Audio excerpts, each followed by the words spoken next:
Hi, everyone. Thank you guys so much for being here. We will go ahead and get things started. I just want to thank everyone for being here this afternoon. We're going to get started with our Vice President here at American Technologies with Nick Redden, and then from there, we'll go to our featured panelist, Nisha Bajaj. So without any further ado, I will kick things over to Nick. Great. Thank you, Elizabeth. So we want to welcome everybody today to the webinar, and we want to thank Nisha. So my name is Nick Redden, Vice President of ATC. I'm very proud for this webinar that we have today and the subject matter that we're going to be covering. We have as our guest and our speaker today, Nisha Bajaj. She's a SAFE program consultant in SPC, 15 plus years of experience in global IT application development, delivering portfolio management. She provides SAFE certifications, training, and coaching in COTRs and agile practices for candidates and organizations for digital transformations. She has a bachelor's of engineering in computer science and Lean Six Sigma Green Belt, PMP, pragmatic marketing certifications as well. So ATC, we use a fully customized mix of on-site consulting, offshore resources, enterprise-grade tools and frameworks, and highly talented staff placements. We help organizations bridge key knowledge, technology, and process gaps to help you accelerate growth. We solve problems at every stage of your product development lifecycle, enabling you to focus on your core business while we manage the details of transforming your business and delivering success. One of the ways that we do that is through these webinars and through providing knowledge and information that is not always readily available through our expertise. And so with that, I want to hand it over to one of our experts in this field, and that's Nisha Bajaj. Nisha, go ahead and take over. Thank you. Sure. Thank you, Nick. So yes, I'm gonna take you guys through what are the new things that are in SAFE 5.0. This is a material directly provided by Scaled Agile Framework, and I'm not allowed to kind of change anything and update anything. So we're gonna go through this material. It does have a number of slides, but I'll try my best to kind of get this going in about 20 to 30 minutes so that we can get some questions and answers at the end of the session. Okay, so those who master large-scale software delivery will define the economic landscape of the 21st century. I think this is just trying to bring us up to the speed that we have about 5 technology revolutions till today. Industrial, and then steam, and then steel, and then oil, and then software and digital. But are we at the turning point right now? Like, are we at the point where we need to do things differently? We need to bring innovation. We have some examples where Apple is now a biggest watchmaker, or Tesla has a better market cap than the Ford, where they weren't even. It's about the technology. It's not just about what you produce, but it's about how do you transform, how do you disrupt the market, and be the leader. So the problem is not with our organizations realizing that they need to transform. The problem is that organizations are using managerial framework and infrastructure models from past revolutions to manage the businesses in this one. I mean, every organization realizes that there is a problem. They need to kind of bring the business agility and transform things and do differently. But it depends on how many organizations are really able to do that. So John Carter, is a renowned business transformation and change leader and author. He says the world is now changing at a rate at which the basic systems, structures, and cultures built over the past century cannot keep up with the demands being placed on them. I've had a real good time and experience and a pleasure of working with Dr. John Carter International's team, and really performed this some of the Accelerate initiatives at one of the organizations I was working. So they say how they explain the dual operating system is really interesting. So we say we started with a network. I mean, and initially any company who's kind of building new product, new services, you are very entrepreneurial. You're starting with your network. Customer is really at the center of it. And then when you kind of grow, you add hierarchy for stability and execution and divide your departments and teams. So what we realized that it kind of hampers a little bit speed on innovation. And what happens? At the end, customer centricity is actually compromised. Now we're working too much on the processes, on hierarchies, approvals, and whatnot. That does impact customer centricity. So Carter says, solution is not to trash what we know and start over, but instead to reintroduce a second system, one which could be familiar to most successful entrepreneurs. You need a dual operating system here. So he's saying we do need the hierarchy for efficiency and stability, but we also need innovation and entrepreneurial culture here, which focuses on customer centricity, which means we need two operating systems. It's possible that your hierarchy is actually most of the organization, but the innovation and entrepreneurial network starts with some of the teams, some of the systems, some of the processes where there is real value. And we have just such an operating system at our fingertips. One that will be more of a value-driven, value stream network, where you think of innovation, you think of entrepreneurial network, not so much of rigid hierarchies and guidelines and processes, whereas you have all of that for the stability and execution of your business. So it's kind of a dual operating system here. So here we are introducing SAFe 5.0 operating system for business agility. How do we really achieve that? Using Scaled Agile Framework 5.0. 5.0 brings the focus back to what it takes to bring great solutions to the marketplace. Achieving business agility means that the entire organization, not just development, is engaged in continually and proactively delivering innovative business solutions faster than the competition. Business agility today is not just a few teams running in agile fashion and doing their sprint plannings. So SAFe 5.0 is much more beyond that. It includes your management, literally end to end, top to bottom, all the teams engaged in really delivering the business agility. Business agility requires technical agility and a business level commitment to product and value stream thinking. It requires that everyone involved in delivering business solution uses the lean and agile practices. And again, by everyone, they really mean your executive teams, your operations, your IT, all the departments, including the C-suite, including your engineers. Everybody really needs to commit to being agile and lean to bring business agility. So let's have a look at the big picture highlights. They definitely included business agility at the top. We have the 7 core competencies that we will go through, one by one. We have our Pele on the right. We have 2 new competencies, which are organizational agility and continuous learning culture. And then previously, we have enterprise solution delivery. Previously, it was business solutions and lean systems engineering in about 4.6 version. And then previously, we had DevOps and release on demand as one of the core competency. Right now, this DevOps and release on demand is part of the agile product delivery. So these are some of the updates. And again, we're going to go through all the 7 core competencies for a little more detail. We have a new SAFe Overview tab. I think this tab you can see when you go to scaledagilepFramework.com. Again, explaining a little bit about all the 7 core competencies here. Okay, so let's get into the 7. The first one we're targeting is team and technical agility. So coming back, let's talk first about team and technical agility. Agile teams and teams of agile teams create and support the business solutions that deliver value to enterprises' customers. Consequently, an organization's ability to thrive in the digital age is entirely dependent on the ability of its teams to deliver solutions that reliably meet a customer's needs. I mean, to really begin with, it's the team, it's the technical teams who have to be really thorough and, knowing that how they have to thrive in this digital age. Again, it comes in, with the support of executives, your management, and, finance team and all other teams.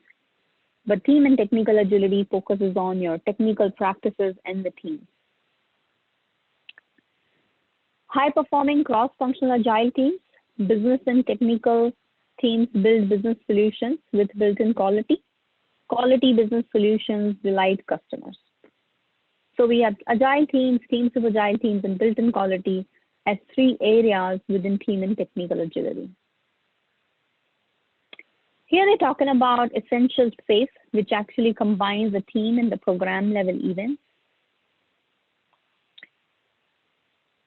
SAFe for business teams. Again, business teams are, really your agile teams, which are product owner, scrum master, and your agile team.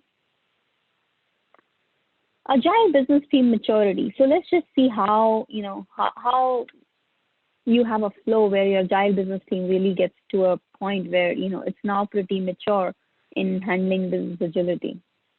So first of all, the teams have to be really agile, going back to the house of the lean, going back to your agile manifesto, lean and agile principles, changing the mindset to be lean agile for each and every member of the agile team.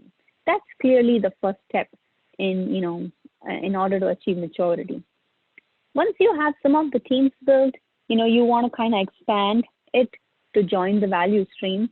So now you don't have one team, but teams of team art, and then your solution team may have the teams of arts, the groups of arts, number of arts.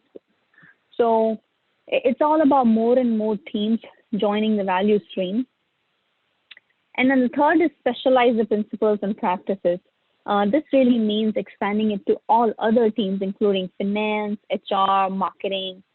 It takes time for an organization to be really mature and come to this point where all of your teams are, having a lean agile mindset, having the processes around business agility.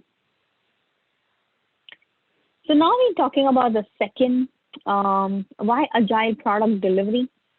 In order to achieve business agility, enterprises must rapidly increase their ability to deliver innovative products and services. To be sure that the enterprise is creating the right solutions for the right customers at the right time, they must balance their execution focus with a customer focus. So this is the second core competency, agile product delivery, talking about, really delivering the right products, out in the market. And it should have a focus on execution, but also on the customer.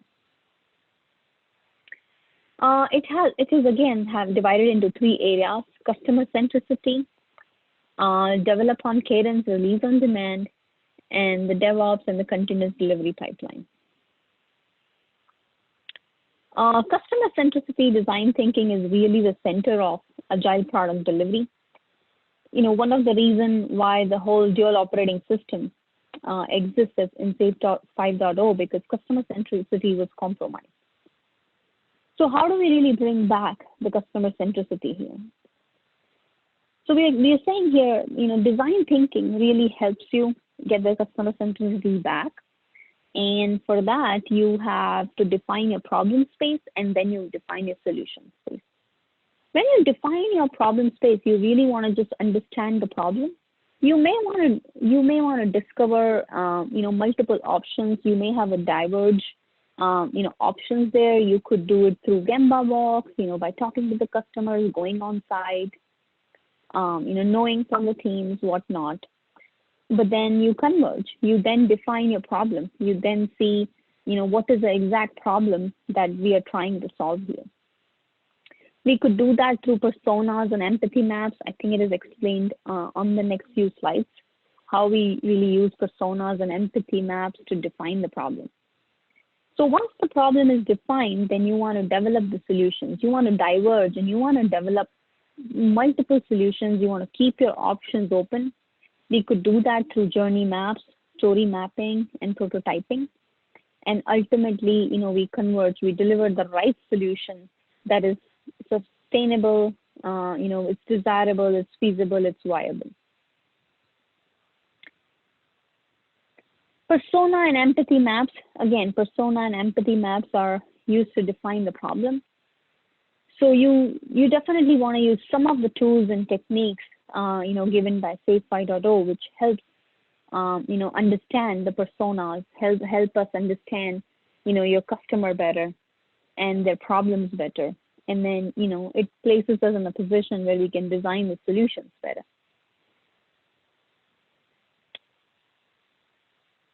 So they have defined one of the persona here, Carrie, the consumer, by literally speaking about what does he think, what is his objective, what does he want to achieve. There is a FAB metrics. I think this is same as 4.6, but they just now there are benefits feature metrics. So you first focus on the benefit and then define your feature. They just flipped it. Empathy maps, as we said, they use the customer's perspective to inform solution development. You just want to see what do the customer think and see, what do they see, what do they say. You just want to hear, you just want to plot, each and every aspect of your customer. Customer journey map, story map, and prototyping. Again, some of the design thinking tools for operational value stream. So when we are trying to do some of the value stream workshops, it's always good to plot the customer journey to see the end-to-end value that the customer brings. Plot the applications and systems and processes and the teams underneath to see where the value is. We could do story maps. Again, that's something which defines, some of the activities to perform your goal, and then you list the activities, you list the must stories, that are needed in that system, and then some stories which are more of a delightment enhancement. Definitely prototyping is another method which increases your feedback. You want to test and you want to try, and you want to fail quicker. You want to get quicker feedback, and you want to kind of evolve from there. Continuous delivery in iteration. Here they are focusing that continuous delivery is not just, you deliver after the iteration, but you could literally explore, integrate, and deploy within the iteration as frequently as possible. In SAFe 5.0, we have a small update that we have uncommitted objectives here. Again, committed is something which we are sure that in the PI planning, the team commits to certain objectives.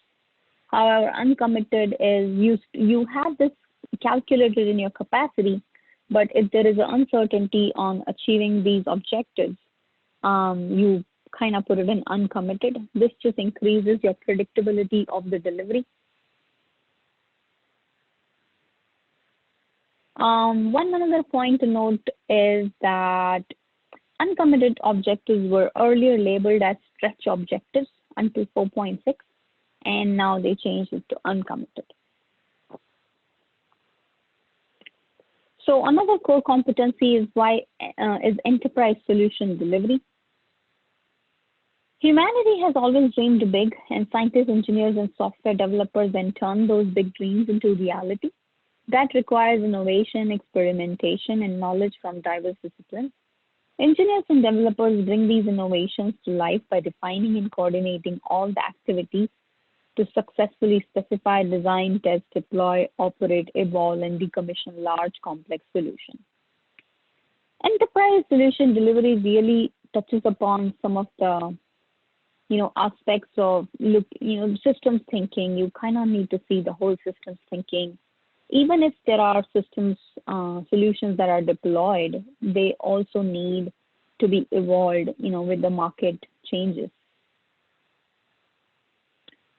So again, 3 areas in here: lean systems and solution engineering, coordinating trends and suppliers, and continually evolve the live systems. There are 9 best practices for enterprise solution delivery. Continually define the fixed or variable solution intent. Apply multiple planning horizons. Really, enterprise could have multiple products and systems. Some could be where they have their current maximum revenue coming from. Some products could be where they really are emerging. They are next generation.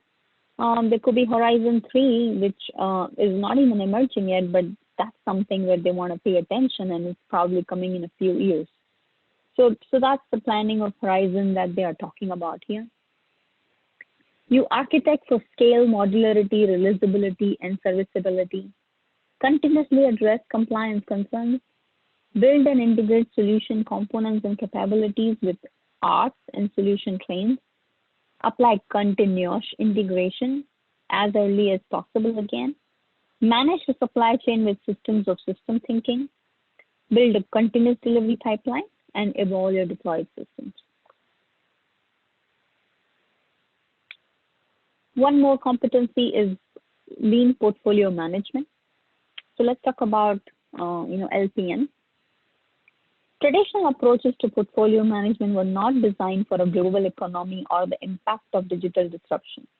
These factors put pressure on enterprises to work under a higher degree of uncertainty and yet deliver innovative solutions much faster.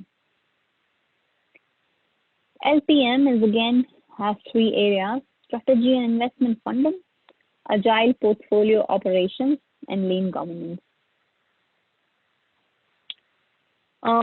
Revise enterprise strategy formulation guidance. Enterprise strategy, we just need to focus on what are the inputs and outputs of your enterprise strategy. Your vision, mission, core values, your portfolio context, business drivers, distinctive competency, financial goals, competitive environment. They all are part of your enterprise strategy. Your strategic themes and portfolio budgets are output of the strategy. Strategic themes with OKRs. So we have this metrics now where how you can define your strategic theme. You can define it by defining objective and the key results, OKR. So OKR is a new metrics to define your strategic theme by defining what the objective is and what the key results of your objectives are. Focus on the portfolio vision. Portfolio vision, they added tools analysis. So everybody might have heard SWOT analysis, your strengths, weakness, opportunity, and threat. We are going a step ahead here. We are saying, let's explore some possibilities of TOWS, as in TO, like how would you really, use your strengths? How would you really make use of your strengths to, tackle your threats? Or how would you really use your strengths to even, gain opportunities? So you basically, put ideas in all the four metrics here, and then you explore possibilities and options of making things happen, and then ultimately you converge and make decisions. They enhance safe, lean startup epic life cycle a little bit. We have the same stages, which are funnel, reviewing, analyzing, portfolio backlog, implementing, and done. However, in implementing, they're really focusing on MVP and persevere. It means there is a time, there is a space for trying it out, for innovating, for failing and failing faster, and getting the feedback loop out. And then if it's really the right solution, really the right decision that you have made, then you persevere. Enhance safe, lean startup epic life cycle. Here we're saying you have your Kanban, you have your epic, you want to build your MVP to evaluate if your hypothesis is proven, yes, your development continues and your epic is, you persevere on your epic. If it's no, you pivot and you stop the development. And there's addition that when portfolio governance is no longer required, your epic state will be that time done. And then basically at that point of time, you're breaking your epic into feature and further user stories and kind of doing WSJF and going in the same loop of developing it further. So another competency is organizational agility. Without organizational agility, enterprises simply cannot respond sufficiently to the challenges and opportunities that today's rapidly changing markets present. Without it, employees and the enterprise associate an individual's value with their functional skills rather than business outcomes. It has three areas: lean thinking people and agile teams, lean business operations, and strategy agility. This is how we map our value streams. You kind of map your entire journey of, any transaction, any output that your organization brings. You calculate your process time, your delay times, and then you focus on the delays. Visualize flow everywhere, backlog, messaging, staging, testing, releasing, done. And I think we have added the two status under every stage. It is in process and done. That gives you more idea and information on what's really done and what is still in process. Respond quickly to opportunities and threats. Continuous market sensing, make strategy changes decisively, organize and reorganize around value, innovate like a startup, implement changes quickly and ignore sunk cost. Next is why continuous learning culture. In order to thrive in the current climate, organizations must evolve into adaptive engines of change, powered by a culture of fast and effective learning at all levels. Learning organizations leverage the collective knowledge, experience, and creativity of their workspace, customers, supply chain, and the broader ecosystem. It's divided into learning organization, relentless improvement, and innovation culture. Here we are just saying we exploit innovation riptides, basically riptides going from top to bottom, bottom to up. From top, when you have the epic in the backlog, you get to MVP, you test it, you fail faster, and then if you have to persevere, you get it in the backlog. But the reverse, when teams identify something, there is an innovation there, going really from bottom to the top, and getting it evaluated and coming back down for implementation. So that's an innovation riptide, which is highly, highly recommended and supported in SAFe 5.0. Why lean agile leadership? An organization's managers, executives, and other leaders are responsible for the adoption, success, and ongoing improvement of lean agile development and the competencies that lead to business agility. Only they have the authority to change and continuously improve the system that govern how work is performed. Lean agile leadership has three areas. You first, focus on the mindset and principles of your teams. Then you lead by example, and then, they have a map of how do you really lead change. Mindsets can change. Learn to identify where you have a fixed mindset. Recognize that changing mindset is a choice. Take a growth mindset, actions that align to the new mindset. Really being aware and, open on trying new things. I'm inspired by success of others. My effort and attitude determines my abilities. This is a growth mindset, which helps us grow, helps us innovate. There is a fixed mindset, which, SAFe 5.0 and the lean agile mindset is really the growth mindset. Enhanced house of lean, we added generative culture, which is, all about people, all about teams. If teams have any, productive output, that matters. And then flow, they added move from projects to products. Innovation, they added innovation people, experimentation, feedback, and innovation riptide. Relentless improvement, we added problem-solving culture, based improvements on facts. Leaders apply lean thinking as the basis for decision-making, model the lean agile mindset in daily activities, and teach it to others. We have a 10th principle in lean agile principle is organize around value. That's the new addition in the principles. We have a little bit of enhancement in the implementation roadmap. We have lean portfolio management that can be a training that can be done, really at the beginning when we are training executives, managers, and leaders. There is a APSM class, Agile Product and Solution Management. That can be done after training the teams and launching the art. And I believe this is now changed to just APM. We have LPM added in the implementation roadmap when the organization is ready to extend safe principles and framework to the portfolio. And then there is Carter's, accelerate methodology and again, way of working towards the end when you want to talk about sustainability.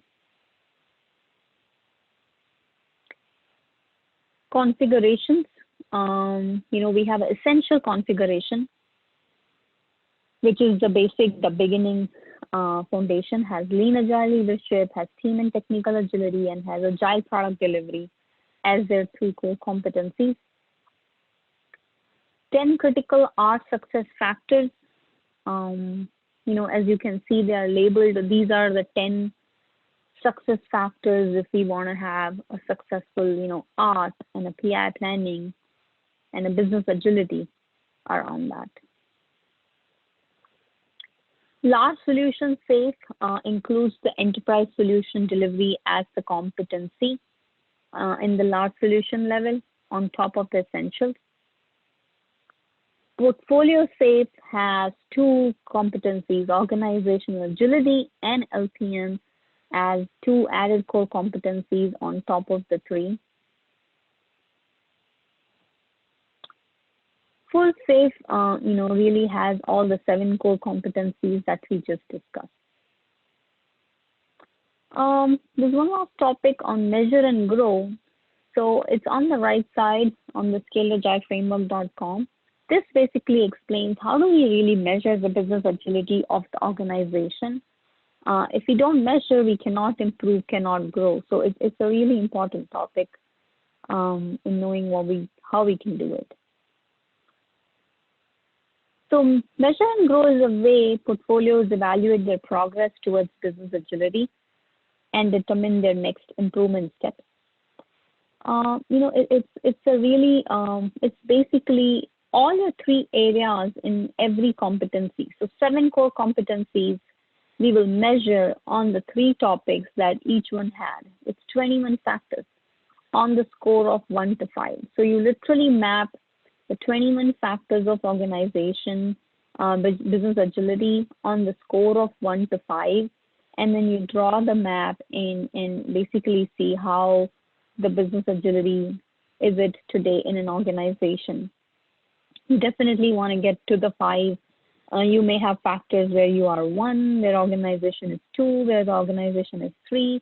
The closer you are towards the center, less business agility exists in the organization, and the farther you are, you are better off. So this is just a way of basically measuring and then planning on how to grow from here.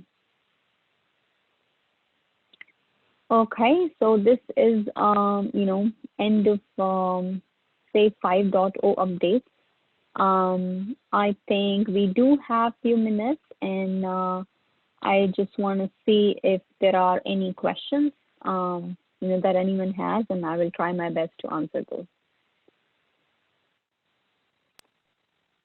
If there are any questions, you guys can go ahead and send them through the chat right now, and we will answer those as soon as possible. So I have a question: if my organization is still showing 4.6, will it still help to upgrade my certification to 5.0? Yes, I would say it is helpful to upgrade the certification to 5.0 for a number of reasons. One, it gives you the enhancement and the updates that SAFe 5.0 has. Secondly, just by being lean agile leaders, I think it is us, our responsibility to just keep those updates and enhancements flowing to your organization. So if there are some concepts, that you will be able to take from 5.0 back to your organization for improvement, I'm sure there will be an open channel on upgrading other employees and their processes and systems as well on 5.0. So this is just, me recommending to do it, being a lean, agile change agent, that there is evolving every minute. There is continuous learning every minute.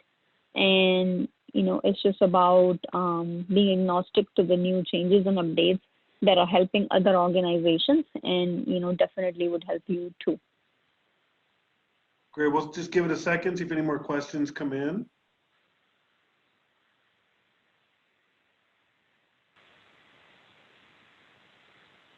All right, doesn't look like it, and that's okay. So one of the things too to let people know is we do a lot of trainings, and you can look at the training calendar on our website at american-technology.com. And I would encourage you to do that, see what trainings come up, get your certifications. And we love seeing that happen. That's happening this weekend with Nisha. She's doing a training in Texas for us, and we're excited about that. Have a tremendously large class that she's going to be working with. So we're excited to see that happen. So Nisha, thank you very much for walking us through the information today. I think it was great. Thank you. Thank you so much. Great. Thanks, everybody. Thanks, you guys. We'll see you the next one.